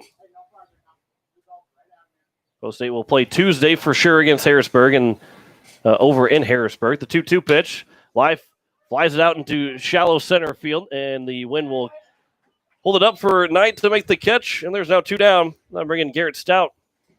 Yeah, fly ball. Every fly ball in the outfield is a little bit of an adventure today. Hone came in, stopped, then came in just a couple more steps, and the outfielders are really having some trouble trying to get a read on the ball in this wind today. First pitch to Stout is over for strike one. He is 1 for 2 so far. He doubled in the first, walked in the second, and lined out to the second baseman in the 4th inning. There's a line shot to left field, but it's right at the left fielder. Barely had to move was Whitrock, and that will retire the side here in the top of the 6th. 3 up, 3 down inning for Gabbert in the top of the 6th. We head to the bottom of the 6th. West Central has a 4-3 lead. Listen to Post State Baseball on today's KCCR and today's KCCR.com.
It is the bottom of the 6th inning, and Post State's down 4-3. Elliott Life will look to try and keep that at a 4-3 deficit going to the top of the 7th as Ryan Healy will lead things off. First pitch to him is missed low for ball 1. He's 0 for 2 with a strikeout. He popped out in foul territory to Gaden in his 2 at-bats. Here's the 1-0 pitch. Swing and a miss. Now 1-1. Carson Whitrock and Adam Parsons will be the next 2 hitters for West Central. Live from the windup, here's the 1-1 from the left-hander to the right-handed hitting Healy, as that one will bounce to the plate. Now 2-1. Life, the left-hander. Again, we've talked about all the left-handers on this roster, primarily from a hitting standpoint. But Life, as you kind of look through the lineup, Life is he the only left-handed thrower in the lineup, other than Rasky? Yeah, he is the only left-handed thrower out there. As that pitch was popped up and the wind kept it in play. Looked at first when Healy hit that it was going to go out of play, but wind brought it back in, and Hinkle's able to make the catch, and the leadoff man's retired. And here's the man that hit the home run that tied the game up back in the 4th inning, in Carson Whitrock, who was 1 for 2 with that 2-run homer. He also now popping up to the shortstop and Stout. And it's now a 1-1 count to Whitrock. Wind continues to blow straight out towards center field. The 1-1 swing and a miss, now 1-2. So primarily we got a northerly wind, which you don't see very much of during the summer in South Dakota. The 1-2 pitch from Life to Whitrock. That one's at the knees, over for strike 3, and Life will pick up his second strikeout, both coming a way of looking, and there's now 2 down. They'll bring up Adam Parsons, who is 0 for 2. Number 2, Seth Gabbard, is the man that's hitting for Parsons in the lineup. As he came in, Knight went out to center field. The first pitch to Gabbard's a swing and a miss, and it's 0-1. So Gabbard on the season so far. Try and find his numbers, batting 182. 2 singles, 2 doubles. He has driven in 6 runs, scored 11 times. He's drawn 10 walks in his 34 plate appearances. Count is 1-1 to Gabbard. Here's the 1-1 pitch. That will bounce in now 2-1. Post State will have 2, 3, and 4 in the top of the 7th inning, needing at least right now 1 run to tie the ball game up. And Life's looking to make that happen. Maybe a potential 1, 2, 3 innings. Got the first two guys down in order. Here's the 2-1. Popped up. And it's going to get out of play on the left side. And it's now 2-2. Yeah, and with Post 8, staring a 4-3 deficit in the face, you look at the line score, and West Central's done a nice job today. They only have 2 hits, but they made the most out of both of them. The 2-2 is inside, and it's now a 3-2 count. Here to the number 8 hitter in the order, Seth Gabbard's getting his first plate appearance. Here's the 3-2 pitch. That one's a check swing that's popped up, and it'll get out of play just barely, and it remains at 3-2. Well, yeah, it sounds like we've heard that story before. Very few hits, and they still are beating Post 8. It's happened several times here in the last couple of weeks for Post 8. Post 8 was almost on the other side of that coin. You actually got no hit versus Fargo a couple weeks ago, and almost pulled out the 1-0 victory. Ground ball is down the left side. That will retire the side. Here in the bottom of the 6th, and Post 8 needs at least 1 run. No runs, no hits, no errors, no one left on base in the bottom of the 6th. Post 8 down 4-3 to West Central. You're listening to Post 8 Baseball. Today's KCCR, and today's KCCR.com.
As we welcome you back here, as Post 8 needs at least 1 run here at the top of the 7th, trailing 4-3 to West Central, 2, 3, and 4. Cade Hinkle, A.J. Gayden, and Kobe Carr, the first 3 hitters against Seth Gabberts. We've got a 1, 2, 3 inning in the 6th.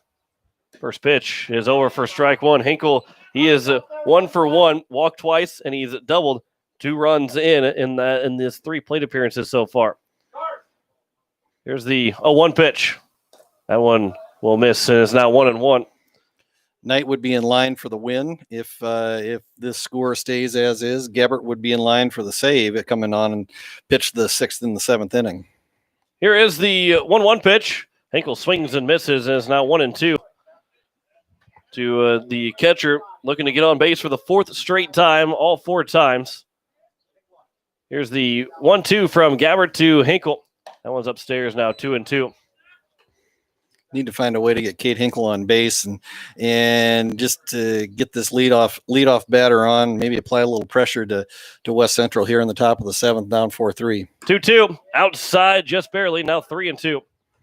And a good eye there from Hinkle, and he leads the team in walks for a reason. Yeah, that's what I was just going to say is that Hinkle's probably got as good a knowledge of the strike zone as anybody on this Post 8 roster. Hinkle skies it into right center field. The center fielder and Knight will go over for it. He's not going to make the all the way up to the fence. Hinkle around second. He's going to get the third. It's a leadoff error that will put Hinkle on at third, and Post 8 is 90 feet away from tying the ball game here in the top of the 7th. Yeah, and again, this wind is really a factor today. I mean, it doesn't, we can't really judge it up here in the press box, but every ball that has been hit into the outfield, especially ones that have been high fly balls, the outfielders are really struggling to really measure those balls. And Knight just really thought he had that one out in right center field, and it got past him all the way to the fence.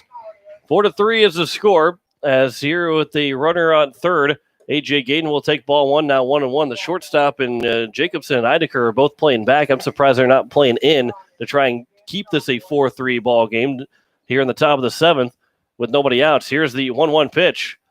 That one's fouled back, and it's now 1-2. A ground ball to the shortstop or second baseman will score Hinkle. And you would think that they would bring the infield in on a ground ball to keep him over at third. Yeah, anything to the right side other than right at the first baseman probably scores Hinkle. Gaden swings and misses and goes down on strikes, and there's one down. And that'll bring in Kobe Carr, his first at bat here in the ball game. Looks like maybe Andy Gordon will pinch hit for Jake Mayer, as long as no double play is turned. As Carr will step in for the first time here today. First pitch to Carr. Swings and skies it out to left field. Hinkle will look to tag. It's going to go all the way into foul territory. The catch is made, and Hinkle's going to come in to score, and we have a tie ball game here in the top of the seventh.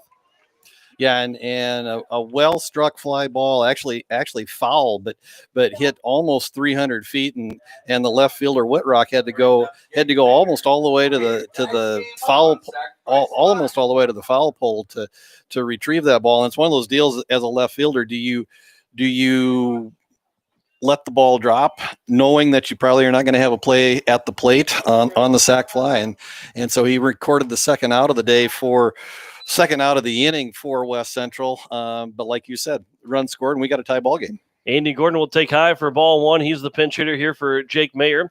The 1-0 pitch. Gordon will find it off to the first baseman. The catch is made, and that will retire the side here in the top of the seventh. But the tying run does come in to score. No runs, one run on no hits, one error, and no one left on base. After 6.5, we're tied at 4. You're listening to Post-State Baseball on today's KCCR, today's KCCR.com.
Bottom of the seventh inning, 4-4 is the score. 9-1-2 for West Central, needing one run to win the ball game and to keep their opportunity alive to play on Sunday. But whoever loses this game, they are out of contention for Sunday's semifinals. First pitch to Eidecker is missed for ball one. He is 0 for 2, grounded back to the pitcher and also grounded to the second baseman. The 1-0 is over for strike one, now 1-1. Here to the number 9 hitter, Cooper Maris and Lauren Jacobson, the next two hitters. The 1-1 pitch, swing and a miss, now 1-2.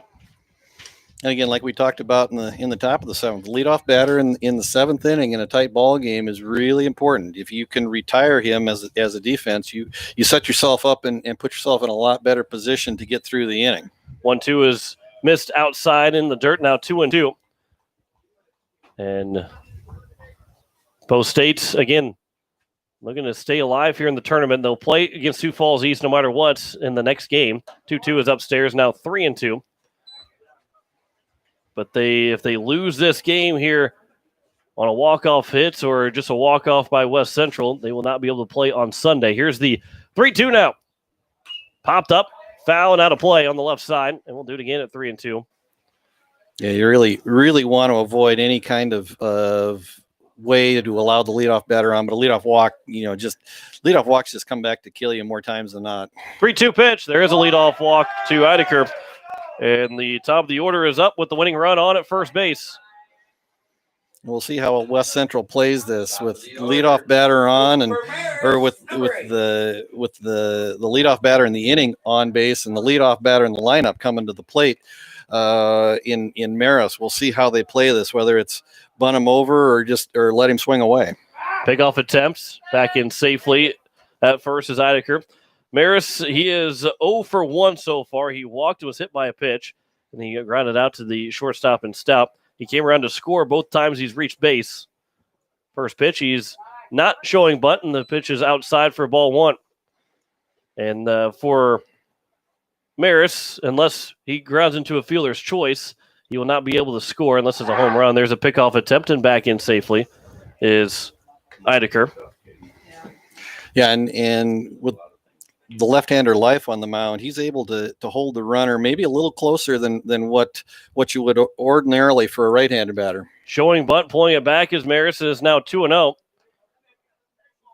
And Life's got to find the strike zone. Hinkle will go out and talk with LA Life. I might have been able to hear Coach White from the dugout yell out to Hinkle's last name and have him go talk to Elliott Life.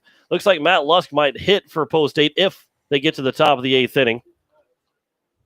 But they have to get there first, and the winning run is on at first base.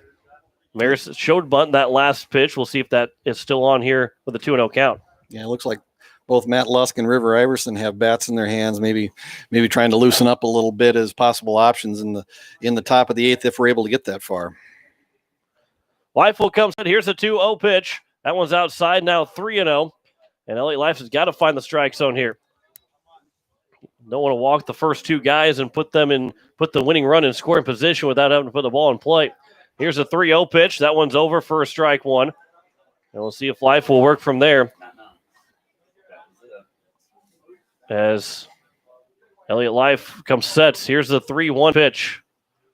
That one will miss, and it's back-to-back walks to open up the bottom of the 7th inning, and the winning run now is in scoring position. A base hit could win it now for West Central.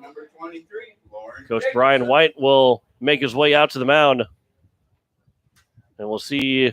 Looks like Matt Lusk is going to come in the ball game, but he's not making his way. He's going to come in. A.J. Gaines is going to come into the mound as we will step aside, and we'll tell you what the changes are. You're listening to Post 8 Baseball on today's KCCR and today's KCCR.com.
Here in the bottom of the 7th, A.J. Gaines is on with nobody out. Runners at first and second. And Matt Lusk is moved in the game to play third base.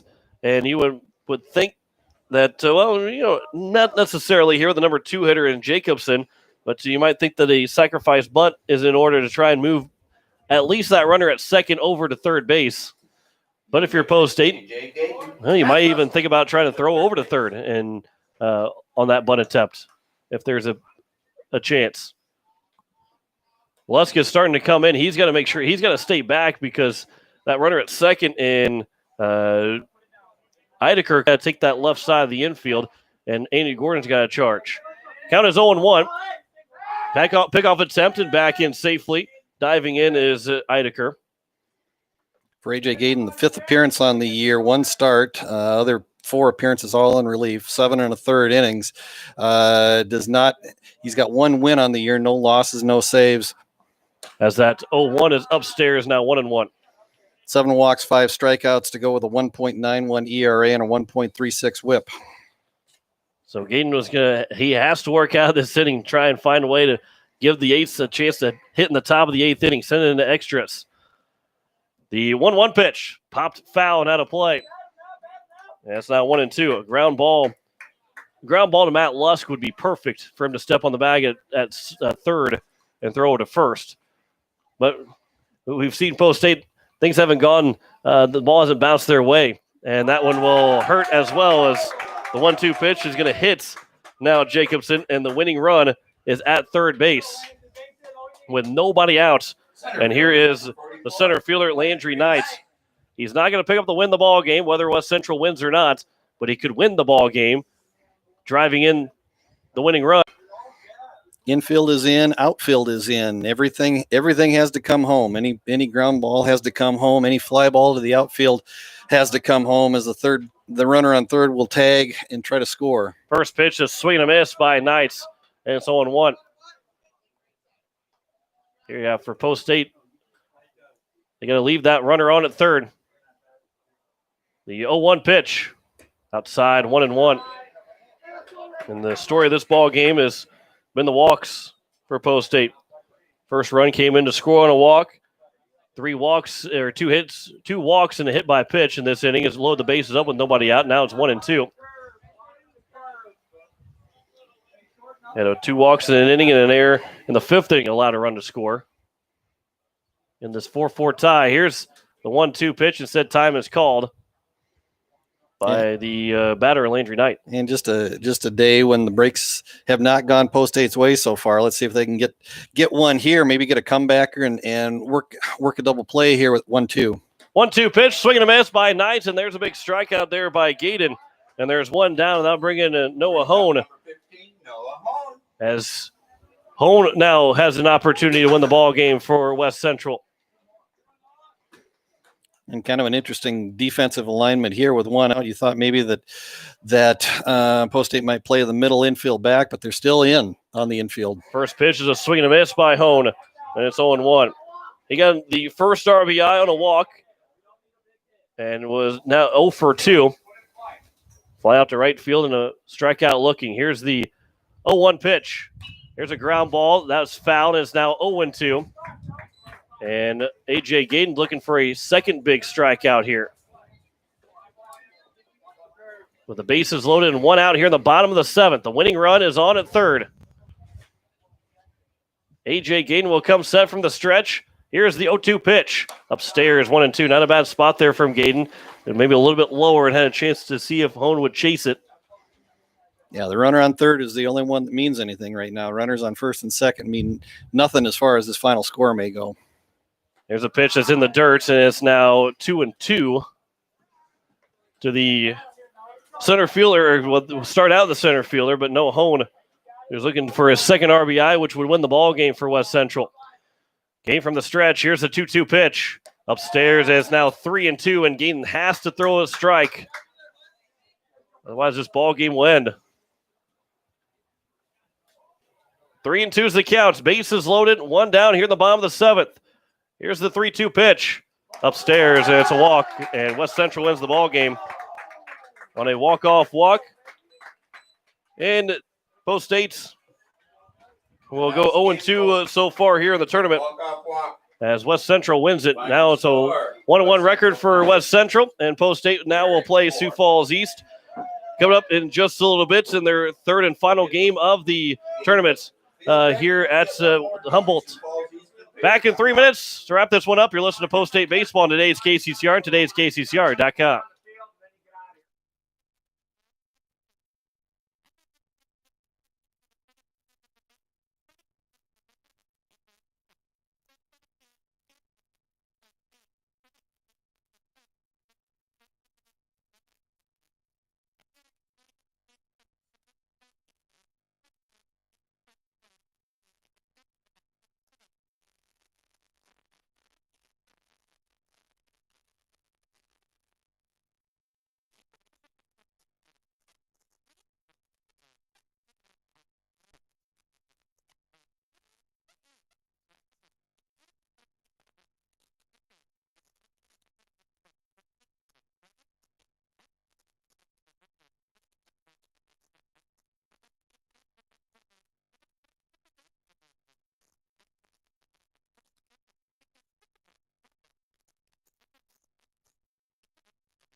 As we welcome you back here to Humboldt, is a 5-4 win for West Central. A walk-off walk from for the West Central teams. They're now 1-1. Have a chance to still, if they win their game against West Fargo, could still potentially play in the semifinals tomorrow. John Winkler alongside Greg Dean, and Greg, just too many walks in that ball game. 8 walks, 2 guys were hit by a pitch. That's 10 free passes. An error that was not on a hit, a batted ball, but still end up scoring a run.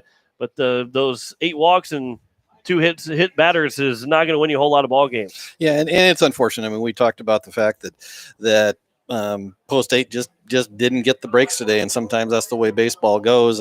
Only allowing 2 hits on the day, although the fact they were back to back, not quite back to back, but certainly in the same inning, allowed 2 runs to score for West Central in the 4th on that 2-run home run by Whitrock in the 4th inning, and then again, walks, a couple of hit batters, the error, just things didn't fall Post 8's way today. As they fall 5-4, they gave up just 2 hits in the ball game to West Central. As Coach Nathan Nas is coming over here, I believe we're going to have a word with him after the 5-4 loss. As he already have the lineup for us. So Garrett Stout will start in game number 2 for the Eights. Coach, that's a tough one to lose here this morning into the afternoon against West Central. Yeah, we had our opportunities. A few mistakes on the bases. We got to swing the bats better this next game, and we got to throw more strikes. Yeah, 5 hits in the loss. You gave up just 2 hits in the ball game to West Central. That being the 2 hits end up being a double and a 2-run homer in the 4th inning. And talking with Greg, that 2nd through 6th inning where you gave up 2 hits, you had just 1 walk and 1 hits batter. You gave up 3 runs from the 2nd to 6th, but you and Coach White will live with that all day, every day. It's just that 1st and 7th inning where the trouble innings that end up being the difference in the ball game. Yeah, Lincoln Keenholz came in and threw extremely well for us today. It was the first time he's thrown for us. He's thrown a couple times with the Junior Legion, but he found the zone early in the counts, and that's what kind of made the difference there. Now, you guys are 0-2, so your tournament will end after this ball game here against Sioux Falls East, win or lose. But this is the must-win game of the tournament. And like I said, if you guys are going to go 1-2, this is the game against Sioux Falls East that you want to be that 1-2 in. Yeah, we're getting real close to the end of the season here, and having Sioux Falls East when we look at the PowerPoints and the seeding, they're not that far behind us. So yeah, this is definitely a must-win for us, and I think the kids know that. Garrett Stout will start here in game 2. And I know you said before, but with more strikes, what are you looking for him? And how long of a leash does he have? Because you guys have a lot of games. Obviously, if he throws today, he can come back and throw against West or Post 22, no matter how many pitches he's thrown. But how long of a leash does he have? If he's throwing strikes, he's got 105 pitches to get it done. All right, so that's simple enough. Coach, appreciate the time. Good luck here in game 3. And like I said, hopefully if we get the win here against Sioux Falls East, that's the one that matters the most going into the postseason. Yep, absolutely. Thanks, John. Coach Nathan Nas of Post State in the 5-4 loss to West Central. They will take on Sioux Falls East here in game number 2. We'll step aside for 3 minutes, come back, and start breaking down the second game against the Sioux Falls East team as you're listening to Post State Baseball on today's KCCR and today's KCCR.com.